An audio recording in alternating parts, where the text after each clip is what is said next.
Hættuástand enn í gildi vegna eldgossins í Eyjafjallajökli sem hófst seint í gærkvöld. Nokkur 100 metra löng sprunga opnaðist í norðanverðum Fimmvörðuhálsi og hraun hefur runnið til vesturs. Nokkur skjálftavirkni enn undir Eyjafjallajökli. Gossvæðið lokað fyrir allri umferð. Yfir 600 manns þurftu í skyndi að yfirgefa heimili sín í nótt þegar fréttir af eldgosinu bárust. Fjölda hjálparstöðvar voru opnaðar en flestir gistu í heimahúsum utan hættusvæðis. Allir nema íbúar á 14 bæjum fengu að snúa aftur heim síðdegis. Gos í Eyjafjallajökli geta virkað eins og hvellhetta og dínamítsprengju þegar Katla annars vegar, segir Páll Einarsson jarðeðlisfræðingur. Öll þekkt gos í Eyjafjallajökli hafa verið undanfari Kötlugoss. Gífurlegar tafir urðu á öllu flugi í dag því flugvöllum var lokað í varúðarskyni. Óvissa með flug Icelandair á morgun því flugvirkjar fara að óbreyttu í verkfall klukkan 1 í nótt. Staðarhaldarar í Húsadal í Þórsmörk voru látnir halda kyrru fyrir í skála sínum í nótt örskammt frá eldsumbrotunum. Þeir bera sig vel og segjast eiga súpur sem dugar fram á sumar. Talið að 10.000 manns gangi Fimmvörðuháls á ári og þetta ein vinsælasta gönguleið hér á landi. Skáli útivistar á hálsinum 2 kílómetra frá gossprungunni. Gos hófst í Eyjafjallajökli seint í gærkvöld við Fimmvörðuháls. Fréttastofa Ríkisútvarpsins hefur fylgst grannt með atburðum síðasta tæpa sólarhringinn. Kristinn Hrafnsson einn af mörgum fréttamönnum okkar sem hafa staðið vaktina. Hann á Hvolsvelli þessa stundina. Kristinn, hvað geturðu sagt okkur, hvað það nýjasta frétta af vettvangi núna?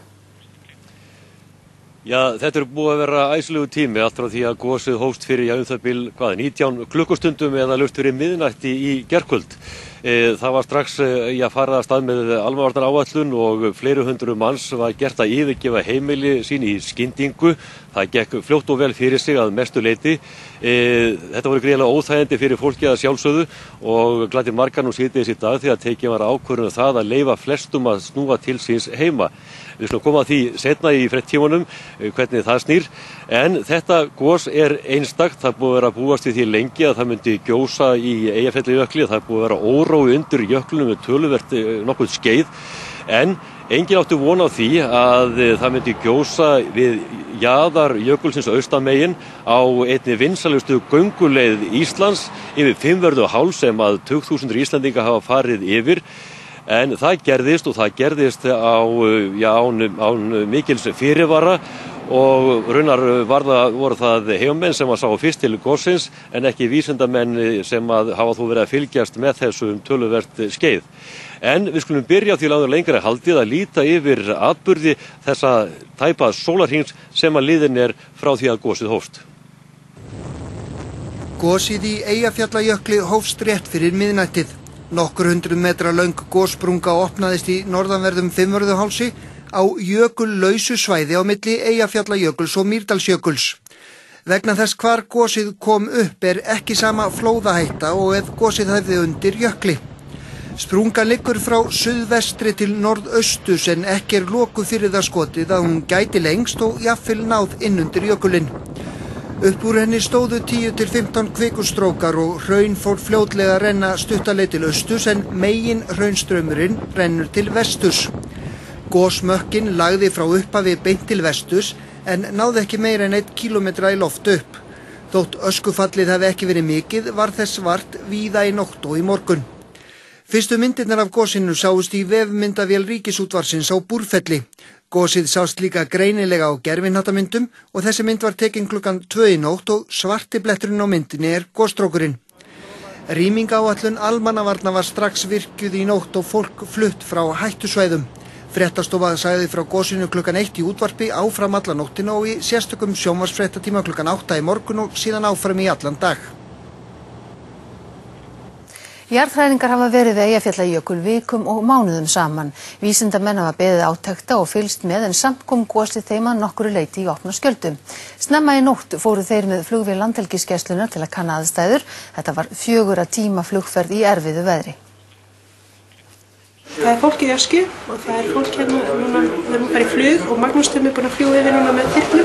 Það var sannarlega ekki handagangur í öskjunni í aðalstöðvum Landhelgisgæslunnar í nótt, heldur einkenndi yfirvegun vísindamennina sem voru á leið með vél gæslunnar að gosstöðvunum. Við þeim blöstu eldtungur. Logandi hraun spýttist upp úr sprungunni og 1000 gráðu heit kvikan lag í taumum. Það hafa verið góðar aðstæður til að fylgjast með gosinu og við erum búin að sveima yfir gosstöðu núna í 3 klukkutíma. Það var verið að nota í fyrsta sinn ratsjá sem reyndist vel til að sjá gosstöð og sprungur og hraun, hvernig það hefur runnið. Það var hitamyndavél sem sýndi hvernig hitin var stöðugur á staðnum og jókst eftir því sem leið á gosið. Það var hægt að fljúga aðeins öðru megin við gosstöðuna út af öskufalli. Hús á stóru svæði í grennd við Eyjafjallajökul voru rýmd í nótt þegar fréttist af jarðeldunum. Yfir 600 manns þurftu að yfirgefa heimili sín. Þetta í samræmi við áætlanir almannavarna. Þeir rúmlega 600 sem þurftu að yfirgefa heimili sín höfðu til þess mjög stuttan tíma en fólkið hélt í fjöldahjálparstöðvar Rauða krossins á Hvolsvelli, Hellu og í Vík í Mýrdal. Þeim stöðum var komið upp í snatri eftir að fyrstu fréttir bárust af gosinu.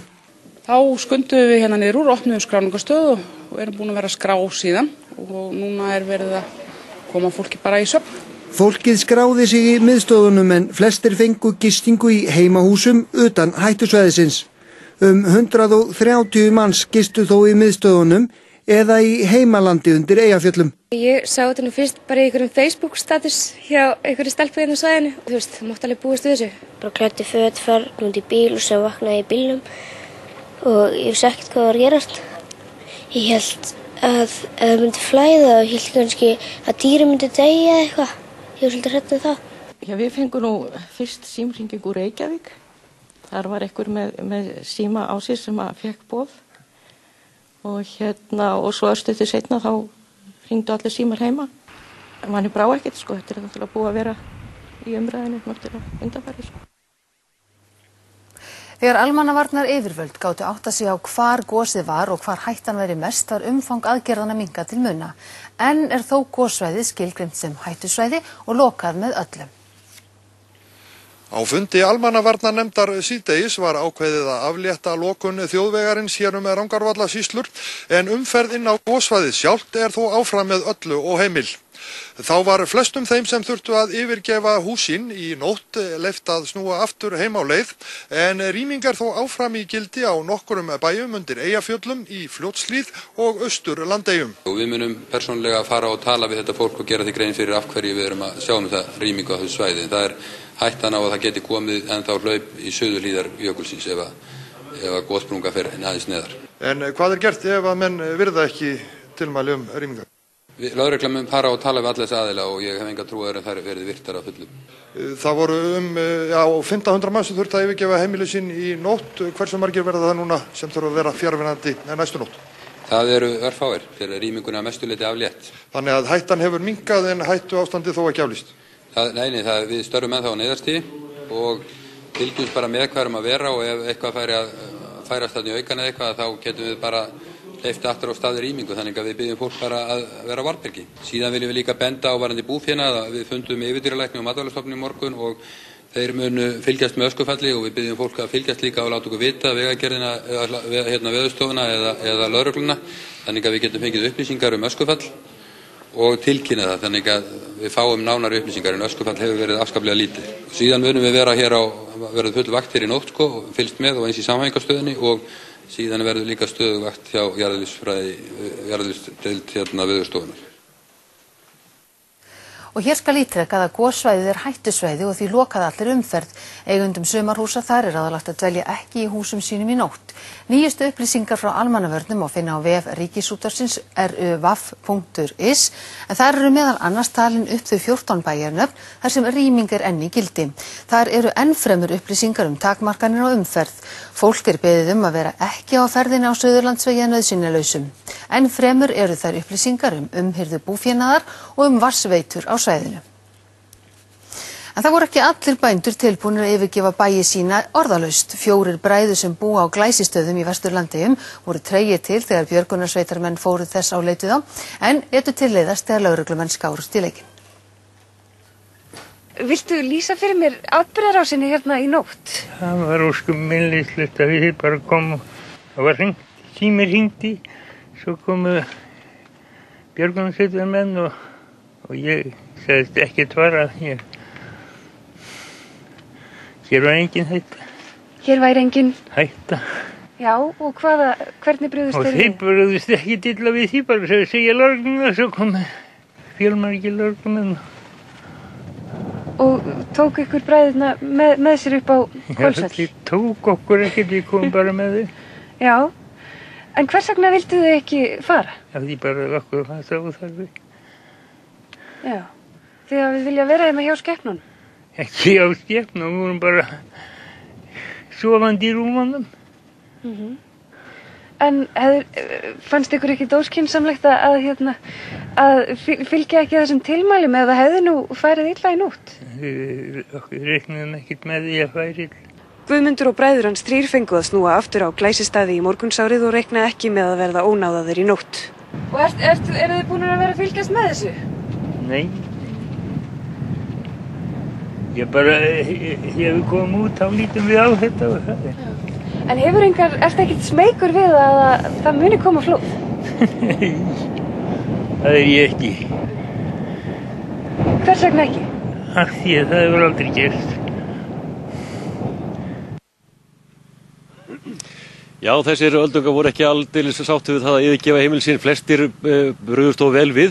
En Ólafur Eggertsson, oddviti Hvolsvelli, hvenær mega íbúar þessara 14 húsa sem að enn eru gildir rýmingum, eins og sagt mega vona því að geta farið til síns heima? Já, það gildir ennþá neyðarstig og það er ákveðið að þessum 14 heimalum að það gisti fólk ekki í nótt og það verður bara tekinn 1 dagur í einu. Þannig að við sjáum til hvernig staðan verður í fyrramálið og á morgun.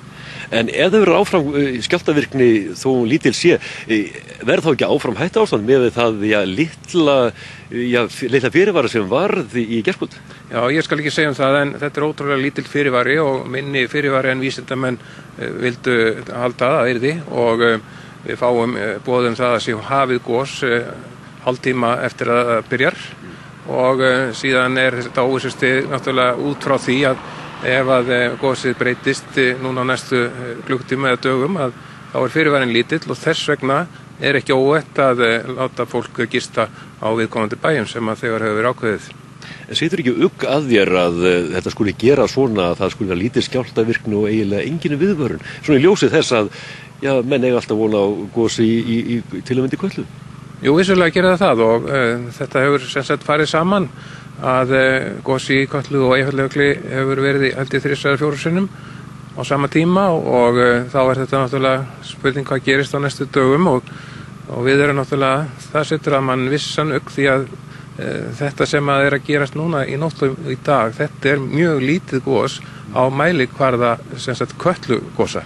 Þannig að ef við eigum að fá það kannski fljótlega sem engin veit reyndar en það er reyndar ekki að sjá að sé skjálftavirkni ennþá en hvort að það muni breytast, það verður náttúrulega grannt fylgst með því. En svo ótti er í mönnum, þú með vil kannski ekki segja að það sé stórt gos í vændum? Já, við þekkjum þetta náttúrulega ekki en sko það er óttinn hann kannski verður minni þegar við erum búin að ganga í gegnum þessa gríðarlega miklu rýmingar áætlun sem var framkvæmd í nótt og gekk með miklu prýði og búið að undirbúa raunverulega svona rýmingu fyrir örfáum dögum með þessum íbúum á þessu hættusvæði. Það veldur okkur öryggi og við erum tilbúin til þess að nota þetta kerfi áfram og munum hafa reynslunni ríkari eftir þetta. Kærar þakkir fyrir þetta. Og fréttamenn ríkisstjórnarinnar fóru víða í dag. Ég fór til að mynda inn í Þórsmörk með Sveini Helgasyni og fréttamanni og Guðmundi Bergqvist. Sveini Guðmunds og Guðmundi Bergqvist inn í Þórsmörk og hittum það fyrir staðarhaldara og einnig gerum við tilhönd til þess að fara upp á Fimmvörðuháls í átt af gosstöðunum. Það gekk nú illa enda þar þreifandi bylur ákaflega vont veður. Við skulum kíkja á það aðeins nánar. Svona leit gosið í Fimmvörðuhálsi út sjöleytið í morgun, séð innst úr fljótshlíðinni. Nokkrum klukkustundum síðar blasti gosmökkurinn við skammt frá brúnni yfir Markafljót. Síðdegis virtist hins vegar allt með kyrrum kjörum neðst að sjálfri gönguleiðin yfir hálsinn, Þórsmerkumegin. Við erum aðeins nokkra kílómetra frá gosstöðunum, hérna upp á Kattarhryggjum á Goðalandi. Það er þreifandi bylur og við sjáum ekki mjög mikið. Hér fyrir aftan með Heiðarhorn og þar fyrir aftan upp á Fimmvörðuhálsi spýr Eyjafjallajökull bæði hrauni og ösku. Fáir upplifðu gosið í nótt í jafn miklu návígi og staðarhaldarahjónin í Húsadal í Þórsmörk. Já, það var bara vinkona okkar sem hringdi í nótt og sagði okkur af því að það væri komið stað og síðan kom hvert símtali á fætur öðru, þetta var bara rétt upp úr 12. Sko. Og hvernig varð ykkur eiginlega við? Við erum náttúrulega búin að rekna með þessu í marga mánuði. Þannig að þetta ekki beinlínis komið á óvart? Ekki, nei, það gerir það ekki. Sko, nei. Þið hafið ákveðið að halda bara kyrru fyrir í skálanum í staðin fyrir að þjóta við það? Já, það var ekki okkar í rauninni að segja til það. Sko. Þeir hafðu samband frá lögreglunni og Hvolsvelli og ræddum það í byrjun að sækja okkur en síðan fjalluðu frá því að bæði vindáttir hagstæð og þeim fannst ekki vera ástæði til þess að leggja áherslu á það akkurat þarna. Sko. Sáuðu gosið úr Húsadal? Við fórum upp á foldina fyrir ofan Húsadal og sáum Bjarmann bara. Hvað ætlið að vera lengi hérna? Það vitum við ekki. Við hefum súpu fram á sumar. Nú viðbúnaður í samhæfingarmiðstöð almannavarna í Skógarhlíð Reykjavík minni núna undir kvöldin í nótt en miðstöðin var virkjuð 12:30 í nótt. Þar hefur verið fylgst grannt með allt frá því að gosið hófst. María Sigrún Hilmarsdóttir fréttamaður, hún núna þessa stundina í samhæfingarmiðstöðinni. Já, og hér voru 20 manns þegar mest lét fljótlega eftir miðnætti í nótt og voru það fram eftir degi en nú hefur viðbúnaður verið minnkaður hér og núna eru hérna svona 4 til 5 en hér hjá mér Íris Marelsdóttir verkefnastjóri. Íris, hver hafa helstu verkefnin ykkar verið og hvernig verður framhaldið í kvöld og í nótt? Já, okkar helstu verkefni eru og hafa verið sömu og áður, það er að virkja viðbragðsáætlunina og vera síðan í góðu sambandi við alla viðbragðsaðila, tryggja gott upplýsingaflæði og samskipti gangi snuðrulaust bæði við vísindamenn og aðra og það hefur gengið mjög vel, það hefur verið mjög gott andrúmsloft hérna í stöðinni en akkurat núna er rólegt á gosstöðunum, flugvél Landhelgisgæslunnar fer í loftið innan stundar og ætlar að kanna aðstæður en við minkum viðbragðið, við finnum það er að róast hjá okkur og ætlum að vera með lágmarksmönnun í nótt og sama gildir lögregluna og aðgerðastjórnina í umdæminu austur á Hellu en við viljum koma því á framfæri að það er mönnuð lögregluvakt á þjóðvegi 1 við Skógá og eins eru lögreglumenn á vakt á Hvolsvelli og ef að menn óska eftir aðstoð lögreglunar þá er bara að hringja í neyðarlínuna 112 og eins viljum við koma því á framfæri það búið að aflétta takmörkunum, ferðatakmörkunum en vegurinn upp á Fimmvörðuhálsi lokaður og einnig er lokað inn í Þórsmörk og það er vegna þess að við erum að þetta er áfram yfirlýst hættusvæði en annars gengur allt hér bara vel og andrúmsloftið í stöðinni búið að vera mjög gott og öll samskipti mjög góð. Þakka þér fyrir þetta, Íris. En í öll skiptin sem hafa verið eldsumbrot í Eyjafjarðarjökli þá hefur fylgt í Kötlugos og hér hjá mér er líka staddur Páll Einarsson, jarðeðlisfræðingur. Hvað má lesa svona í þetta gos? Megum við búast við því að Katla vakni að værum blundi? Það er mjög erfitt að segja það en þá verðum við nú að segja það. Við þekkjum lítið hvernig þessar eldstöðvar þarna haga sér. En við megum ekki gleyma því þó að þarna hafi komið eldgos núna og það sé lítið og á besta stað og allar aðstæður að verið eins hagstæður eins og hægt er að hugsa sér. Þá megum við ekki gleyma því að þetta er partur af langri atburðarás og mjög merkilegri. Og þetta er ekki bara dagurinn í dag og dagurinn í gær heldur byrjaði þessi atburðarás árið 1994. Með innskotum í Eyjafjallajökul. Og það er sem við sjáum á myndinni sem nú er á skjánum. Við sjáum hvernig eldkerfið er þarna, kvikukerfið undir Eyjafjallajöklunum sjálfum. En svo er spurning það ekki hvort að þetta sem er að gerast núna og við sjáum þetta á myndinni vinstra megin, hvort að það kom til með að hafa áhrif á Kötlu og þá vakni kerfið vinstra megin á myndinni sem við sjáum þarna undir Kötlu. Geturðu lýst þessu þess? Já, þetta er eins og ég segi, þetta er viðamikil atburðarás og Eyjafjallajökull er ekki eina eldfjalli sem kemur við sögu í þessu. Þó að hann sé einfaldur og tiltölulega meinlaus eldstöð, þá er hann í næsta nágrenni við Kötlu og hún er bæði mikilvirk og illskeytt og hefur verið það í gegnum árin. Og við getum ekki hort fram hjá því að öll þau tilfelli sem við þekkjum gos í Eyjafjallajökli á sögulegum tíma, það eru samtals 3 skipti, þetta er nú engin ósköp, en í öll skiptin þá hefur Katla komið við sögu. En eins og við sjáum líka, við skoðum myndina einu svona, en þá sjáum við undir Kötlu eru 2 hólf og í þeim hólfum sem eru gul á þessari mynd, þar kvika sem kölluð súr gúll, ekki satt, og það talað að það sé frekar óheppilegt ef að heita kvikan komist í þennan súra gúl. Hvað gerist þá? Já, þessi aðstæða þarna, hún býður upp á mjög fjölbreytilega atburðarás og þess vegna verðum við eiginlega að fylgjast mjög vel með. Það mjög þýðingamikið að fylgjast með hvernig atburðarásin þróast, því að það eru ýmsar hættulegar hliðar á henni sem að við þekkjum lítið og þó að hlutirnir líti meinleysislega út í dag að þá ekki víst að þeir verði það áfram og við þurfum sem sé að hafa þetta vandlega í huga, ekki það að ég sé að spá einhverjum hamförum eða slíku, því fer fjarri, en við búum núna reyndar við sérstaklega góðar aðstæður, góðan tækjabúnað, talsverður hópur af þjálfuðu fólki til þess að túlka það sem við sjáum á mælitækjum. Má ég spyrja það einu rétt að lokum, hvað má búast við, eins og við sjáum hérna þá hefur verið samhengi milli eldshræringa undir þessari eldstöð og hinni, vitum við eitthvað tímann sem getur liðið á milli? Hvað mun líða langt þar til að gýs í Kötlu ef það gerist?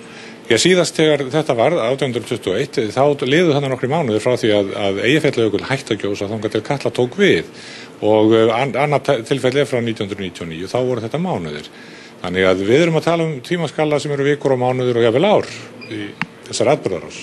Takk fyrir þetta, Páll, og við segjum þetta gott hérna úr skóliðinni. Takk fyrir þetta og við höldum áfram með þetta og upprifjunina, en jarðeðlisfræðingar segja óróa á svæðinu hafa minnkað síðustu daga og í raun hafi einungis bjarminn á himni sagt til gos. Rýming gekk strax vel en sýslumaðurinn á Hvolsvelli hélt fundi í síðustu viku til að fara yfir viðbragðsáætlun. Sýslumaðurinn á Hvolsvelli boðaði til blaðamannafundar klukkan 11 í morgun. Farið var yfir atburðarás næturinnar. Vísindamennirnir sögðu fyrst frá því að síðustu daga hefði dregið úr skjálftavirkni á svæðinu og óróinn verið minni. Þetta svona frekar lítið gos. Þetta miklu minna heldur en byrjun á Heklugosum, eða fyrstu fæsir Heklugos eða Kötlugos eða slíkt og minna heldur en til dæmis Kröflueldar. Byrjunin á þeim gosum. Við lærum heilmikið af því að sjá hvernig þetta fer fram núna og gerum okkur grein fyrir því að þessi tegund af gosi sem við erum að horfa á hér að merkin eru aðeins öðruvísi heldur en í hinum gosunum. Sýslumaðurinn á Hvolsvelli sagði það vera góða tilviljun að í síðustu vikum hafi verið haldnir fundir með íbúum til þess að fara yfir viðbragðsáætlun ef gos færi af stað. Enda gekk rýmingin vonum framar, viðbragðsaðilar og íbúar tóku þátt í þessu af fullum krafti og þetta gekk afskaplega vel og ég afar þakklátur þessu fólki, bæði viðbragðsaðilunum og íbúanum, hvernig þeir brugðust við og hversu fljótir þeir voru að rýma. Og væga sagt fannst okkur verkefni næturinnar ganga vel. Heimamenn hér í Rangárþingi og stóðu sig mjög vel og sinntu sínu hlutverki greinilega mikilli fagmennsku og það var ánægilegt að fylgjast með því að þetta fór fram stórslysalaust.